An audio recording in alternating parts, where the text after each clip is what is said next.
The learning objectives is that all of you should understand the components of cerebellar examination and explain the steps of cerebellar examination. You should be able to demonstrate the cerebellar examination with correct technique. So now let's proceed. When we think of cerebellum, always think of balance and coordination. And another important thing, the reason why we proceed to cerebellar examination after motor examination is that we always have to first make sure that the patient has adequate power before we go to the cerebellar examination. Because if the patient is weak, then he or she cannot perform the examination despite having an adequate cerebellar system. And there are multiple disorders in which cerebellum can be affected, as we know. Very brief anatomy, which is present in the posterior fossa of skull. There are anterior, posterior, and flocculonodular lobes, and there are cerebellar peduncles that communicate fibers to and from the cerebellum to the brainstem. And as there is double crossing of the cerebellar fibers, therefore the symptoms of a cerebellar lesion appear ipsilateral to the site of the lesion. This is very important to memorize and always remember this. Now this was anatomy. Now coming straight to the cerebellar examination.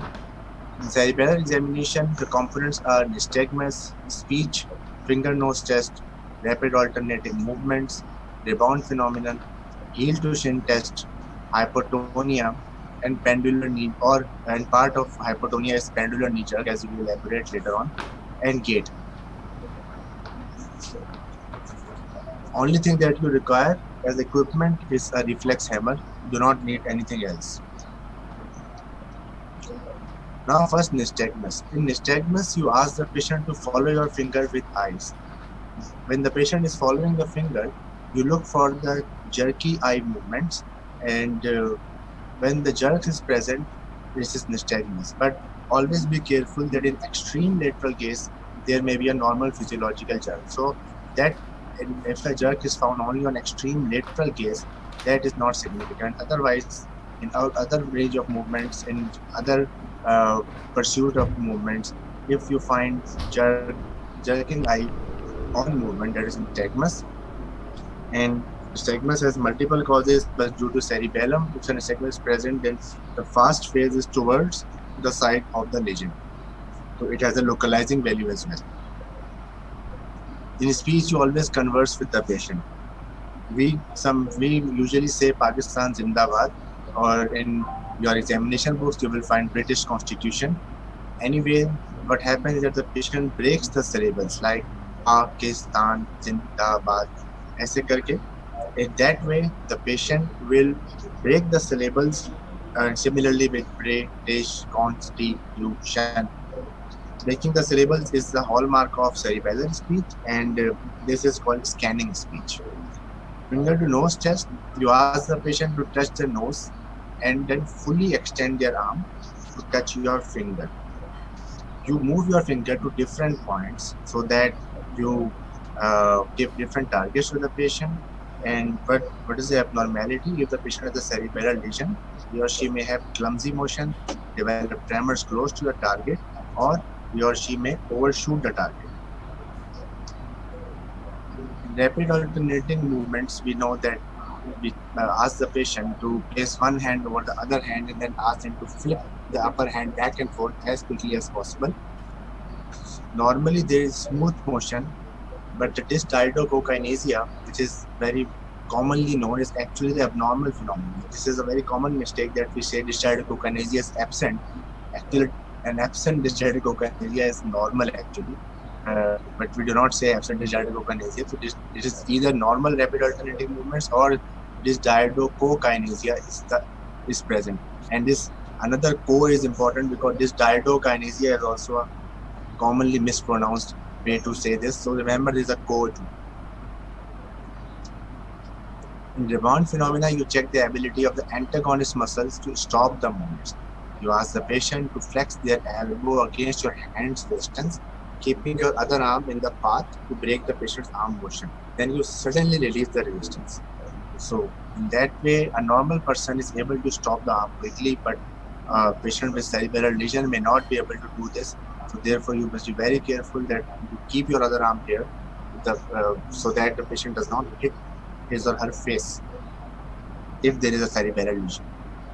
Heel to shin test, you ask the patient to please heel of one foot to knee of other leg. You ask them to run the heel down on shin in a straight line and then ask to return the heel to the knee in a circular motion again. So if this is knee, so this is in a straight line, then a circular motion, then a straight line. So you ask to repeat the maneuver in a relatively quick way, and the movement should be smooth normally. They are impaired in a cerebellar lesion. And this command is actually not very easy to understand. So you may need to repeat the command or demonstrate to the patient if not understood correctly. Patients with cerebellar lesions may develop hypotonia, and the way of demonstrated hypotonia is, one thing is simply to check the tone, but another is to check knee jerk. If there is hypotonia, then the knee jerk will the knee will have will swing back and forth because the tone is reduced. So this is also a feature of hypotonia in cerebellar lesions. In gait, you ask the patient to stand with both feet together. Patient with cerebellar lesions sways towards the affected side, so that if the right side of the brain is cerebellum is affected, the patient will sway towards the right side, and vice versa is also true. So you ask the patient to walk with profound cerebellar disease, a broad-based drunken gait, as shown by the gentleman in this picture. But important thing is that in sometimes very early in the disease, you may find that the patient is able to stand with feet together, the patient is able to walk normally, but this tandem walking is the first thing that goes abnormal, that becomes abnormal in these patients. So if there is no overt disbalance, you ask the patient to walk in one line by putting heel of one foot in contact with toes of the other foot. This is called tandem walk, and this may be an initial sign of cerebellar lesion if this is abnormal. So these are some of the video links. Now there is not much time so that I can show all the videos, but the links will be given to you. You can see that these are common YouTube links that can be accessed easily because we all know that examination is actually very tactical and demonstrative aspect, but due to the current situation, we have to teach examination also in an online manner. So anyway, it's better than nothing.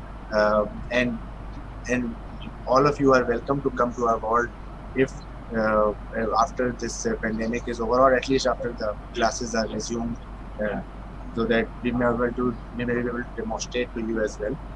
But now coming to the other part of the topic, but first let's just conclude. There are some few concluding points.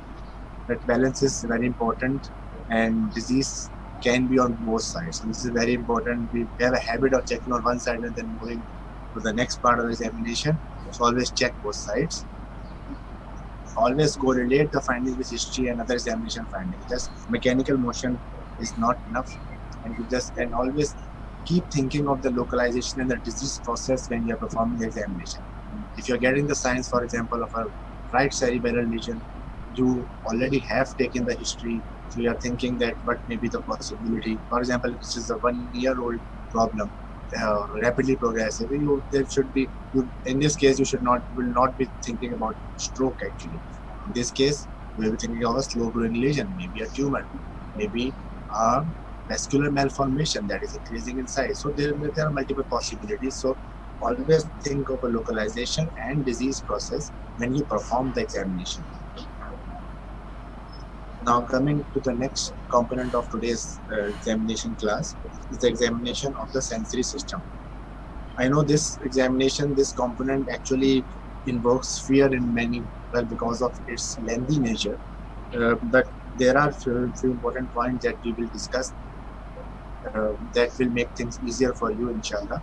The components are the same as they were in cerebellar examination. You should be able to understand, explain, and demonstrate the sensory system examination. Okay, so this is extensive as a whole, but you do not have to perform every component on every patient. It's tailored according to history and other examination findings.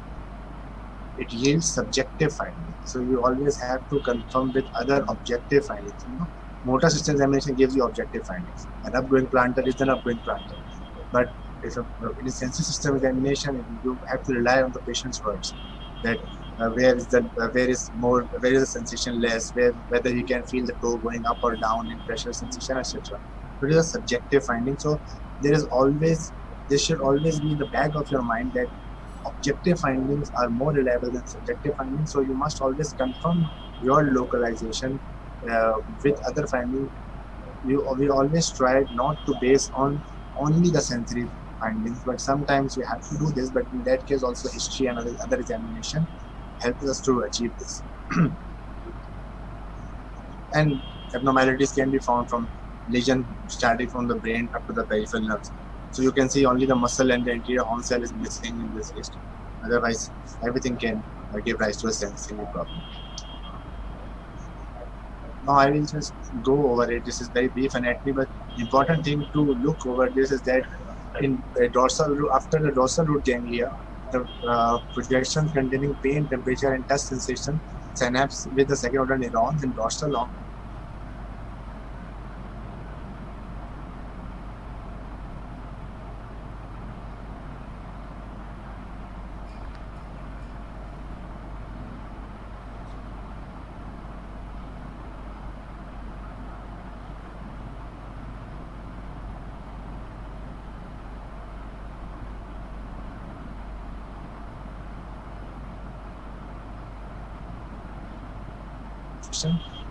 they are lateral to the peripheral nerve that broad.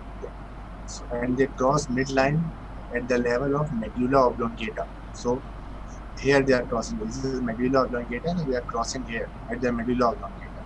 Okay? So this is important because of the localizing value again. But we check in sensory system examination. We check light touch, pain, temperature, vibration, proprioception, and cortical signs. The required equipment are cotton whisk, neurotip needle, tuning fork, paper clip, key, coin, and pen. Light touch, you use a whisk of cotton.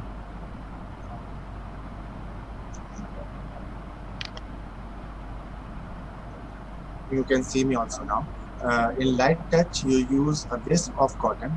You ask the patient to close the eyes, and you ask them to respond with yes or yes when they are touched. To check both sides in dermatomal pattern. This is very important because I keep on emphasizing because we are very habitual of standing on the right side, which is actually the correct way to do it. But we must not limit ourselves to the right side of the body, because it's very habitual of checking the right side and moving to the next component of the examination. This is very misleading, and this leads to missing the abnormality on the left side.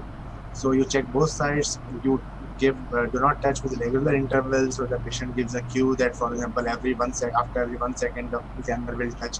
So this may give a cue of saying yes, yes, yes after every 1 second. And use dabbing. So you do not rub it like this. You just touch it and withdraw, touch it and withdraw. So this is dabbing.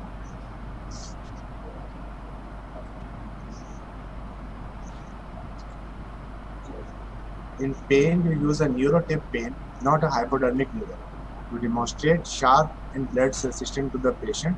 To demonstrate that this is sharp and this is blunt, you ask them to close the eyes and tell when the sharp sensation is felt. Again, you check in a dermatomal pattern, you compare side by side, and please note that this neurotip pin is often not available. So this is a very suitable alternative if you use a toothpick for this, but please never use a hypodermic, the syringe needle. That is very, very painful. I always say that whatever you are doing to the patient, just keep yourself in the patient's shoes for a minute and then think whether you would like that to be done on you. If that is not the case, then please try to find an alternative method. But an alternative method is a toothpick, and this is something that you can even do in examination second. So toothpick is a suitable alternative. We cannot memorize all the dermatomes in this class, but this is just to give you an idea, and I think you may have also seen it before. These are different dermatomes that we check and compare side by side. These are upper limb, This is lower limb. Now coming to the temperature, the classic method is to check with a test tube containing hot and cold temperature controlled, relatively hotter, less hot, but that is usually not required. All you need is a tuning fork to have a cold metal that you can ask the patient to close the eyes and tell when they feel a cold sensation. Check both sides and compare. So this is good enough. In vibration, you use base of a 128 Hz tuning fork to demonstrate the vibration or buzzing on a patient's sternum. Because this is very important. Because when you place this tuning fork on the patient, then if you just ask whether he can feel it, that feel is actually touch. And touch is not something that you are going to check here, and you want to assess it. You want to assess vibrations. So this is something that you must always tell the patient that whether he or she can observe, can appreciate the vibration or buzzing. And nowadays, easy method is to just compare it with the mobile phone, cell phone's vibration, that whether you can feel that kind of vibration on your skin. So please make sure that the patient understands. Otherwise he will just give you input regarding the touch sensation, and that will not give you any more information than what you have already assessed with a cotton disc. Ask to close the eyes and tell when the vibration is felt and when the vibration is stopped, and you compare with yourself. So, for example, this is the patient's big toe. Okay, so this is a tuning fork, and I have just put it here. So the vibration, the patient will tell me that when the vibration is felt. But this is something I need to compare with myself. So when the patient stops feeling the vibration, at around the same time, if I am also not able to feel the vibration anymore, that is not. So you compare it with yourself. The patient stops feeling before you do. You keep feeling for a significant time later, and then that vibration is reduced.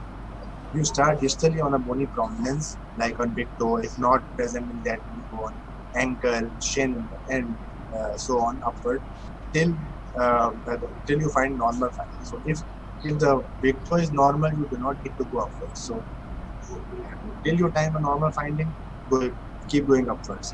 When you find a normal finding, stop there and move to the other limb or the other part of the examination. Proprioception. In proprioception, to first demonstrate to the patient with open eyes that the up and down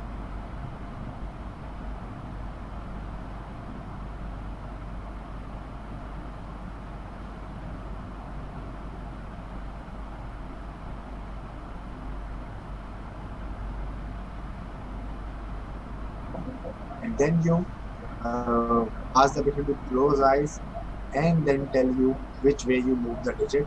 So either up or down. You hold the digit from side. So this is the digit you hold from side.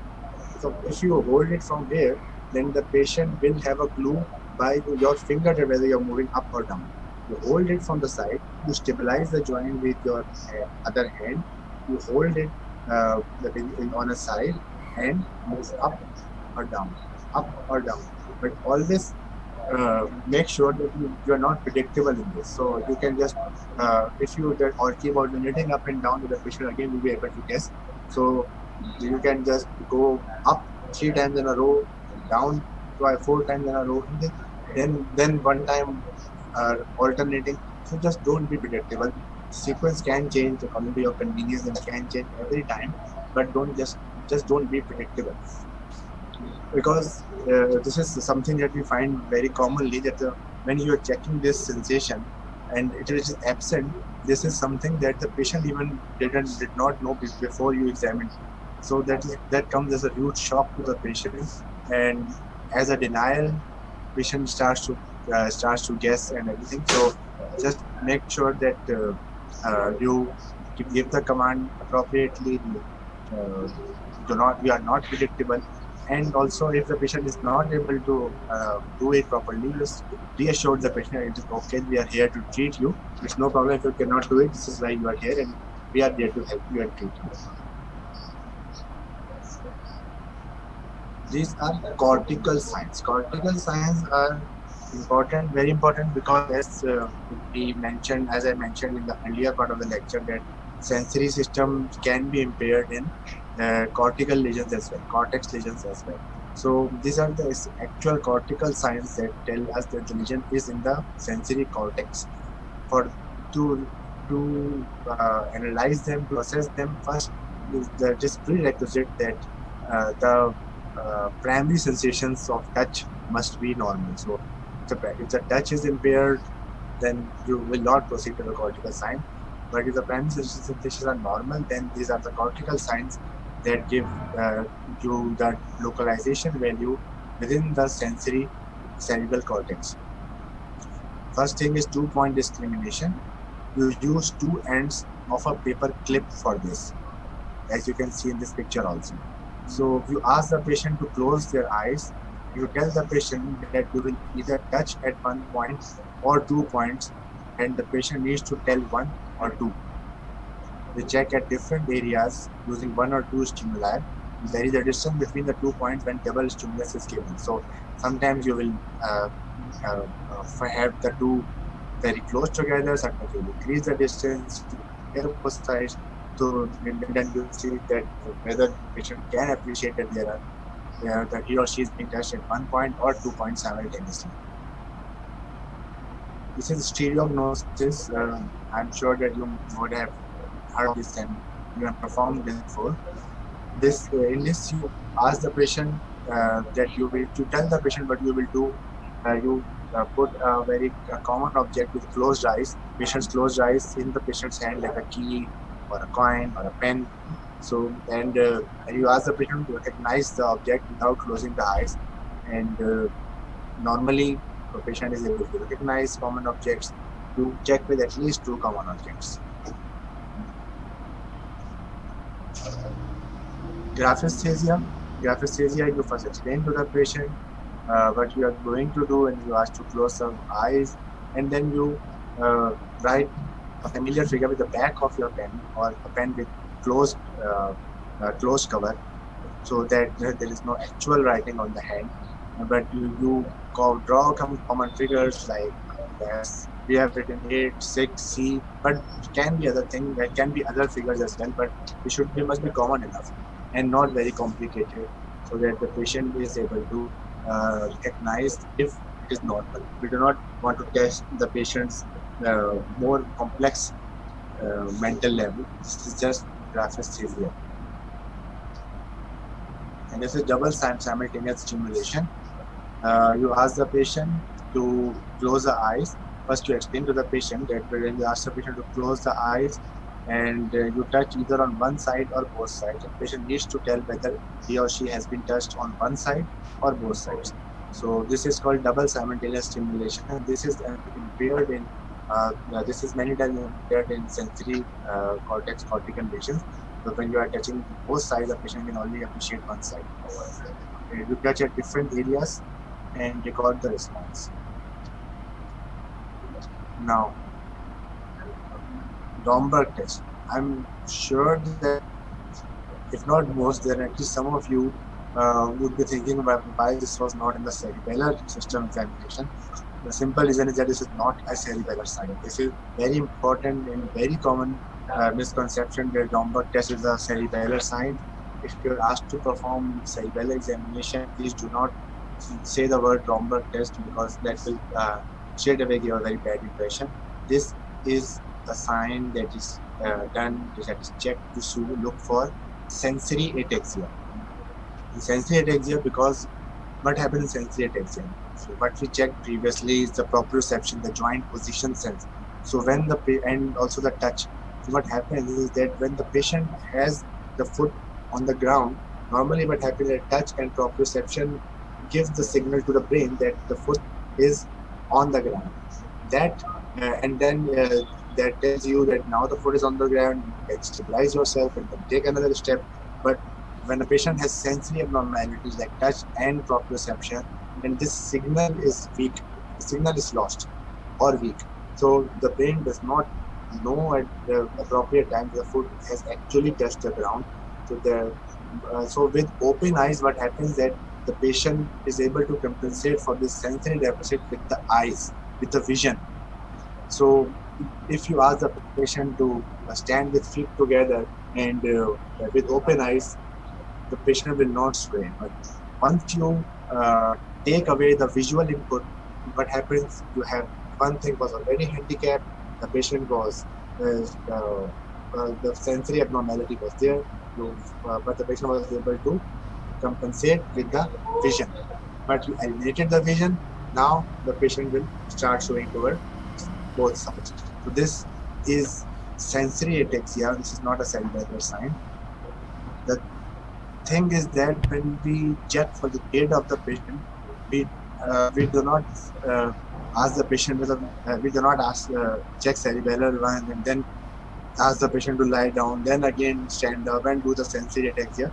We check these things together, but we must be able to recognize that what sign belongs to this system, and we must be able to tell that sign in the appropriate heading rather than giving it a wrong place and despite doing well, getting our marks cut. And you do not attempt this test if the patient is ataxic even on normal stance or becomes ataxic with feet together and eyes open. The eyes open, if that happens in this cerebellar lesion. If the patient cannot even stand with normal stance without becoming disbalanced, there is no point in asking the patient to stand with feet together at first place, let alone close the eyes. This is a picture in which examiner is demonstrating to you how you do this, and you always must make sure the patient does not fall. So this kind of precaution that the examiner is taking is very important. So just to make sense of the examination, we see that what kind of findings that we expect in nervous system. I believe that you will get these slides, so you do not need to memorize this, but we must be clear in the mind of what do we expect. Mononeuropathy, a single nerve is affected. Polyneuropathy, you find a club and stalking pattern. Similarly, radiculopathy, dermatomal sensory loss, myotomal weakness, pain, spinal cord lesion, you find a classic triad like sensory level, motor level, sphincter disturbance. Brainstem, sensory loss with cranial nerves involvement. Thalamic lesion, hemisensory loss, often with severe pain, which is a hallmark of thalamic lesions. And in sensory cortex lesion, you find hemisensory loss or specific cortical signs, as we just discussed. These are the video links that you can see later on.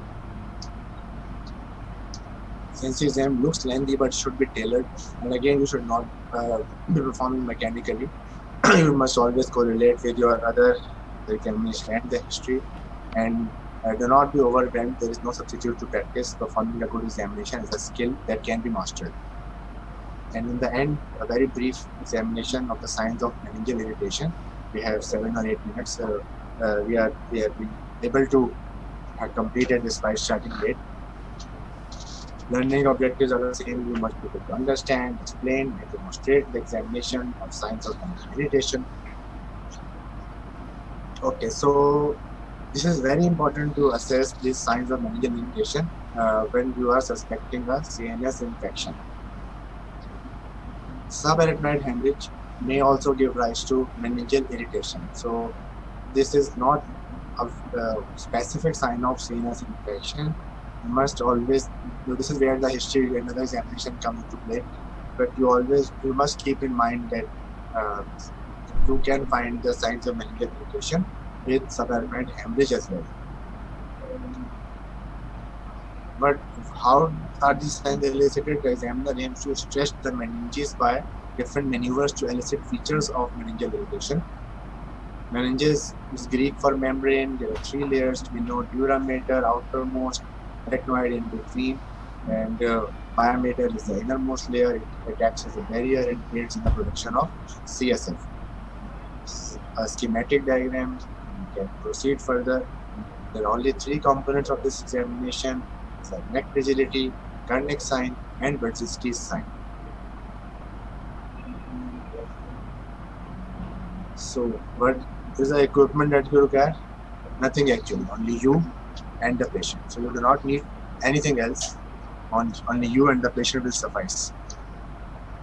Neck rigidity is also called nuchal rigidity. With the patient in supine position, you flex their neck, and neck rigidity is present if there is significant resistance to the neck movement. You make sure there is no cervical injury before performing the test, because if there is cervical injury, then you will do more harm than benefit to the patient. Just make sure the cervical spine is secure, and if there is significant resistance to the neck movement when flexing, this is a positive neck rigidity test. Cardiac sign, you ask the patient to lie in supine position, or the patient already in the supine position. You first flex the hip and knee joint like this, and then you extend the knee joint. Sign is positive if there is hamstring muscle tightness. Gentle, do not extend beyond the point that you get a positive finding. You make sure that there is no fracture or major pathology in hip and knee joint before you perform the test. Again, to intend to do no harm. In the Burgessky sign, you can check while checking the neck rigidity. The patient in a supine position, you flex their neck. The sign is present if there is flexion of hip and knee joints of both lower limbs. My theory is that it happens to create maximal relaxation of the meninges, reducing pain. So this is something that is taught separately, but it's checked simultaneously with the neck rigidity. When you're checking for the neck rigidity, always look at the limbs also. If the patient is having flexion of hip and knee joints of both lower limbs, then the Burgessky sign is also positive. And this is believed that this is done to relieve the patient. The patient that does this to get relief from the pain. So now we are now coming to the end of the lecture. These are the video links again that you can see later. Meningitis is a medical emergency. You must recognize it promptly. These tests have low sensitivity but very high specificity. So the positive result is highly suggestive of meningitis, but a negative result does not rule out meningitis. So if we cannot say the patient does not have any signs of meningeal irritation, so he or she does not have meningitis. No, this is not true. But a positive result is highly suggestive of meningitis. Then you do not perform this test on every patient. You perform only if you are suspecting meningeal irritation, for example, sinus infection, some head hemorrhage, or when an examiner, obviously when an examiner asks you to do it, then you cannot say that the patient, I'm not suspecting anything. This becomes important to you to have the knowledge. Now, to the end of this lecture, we end with hadith. The Prophet Muhammad sallallahu alaihi wasallam said that the best among you are those who have the best manners and best character. This is all from the lecture side. If you have some question, you can type in the chat box. I think we have a couple of minutes. If there are no questions, then we can just end this talk and end this lecture. But in the end, I will also like to say once again that all of us understand that this is not an ideal way to teach clinical examination. This is something that has been enforced upon us by this pandemic. So if there are any queries, any issues, if you want to perform the examination, you're always welcome to come to our board, even with the other group as individuals, to learn this system examination. Okay, so which is the most specific sign? Among these, the most specific is neck rigidity, nuchal rigidity. It is 60 to 70% sensitive, but again, 60 to 70% means, what does it mean? That 1/3 of patients at least will not have neck rigidity, even if they have meningitis.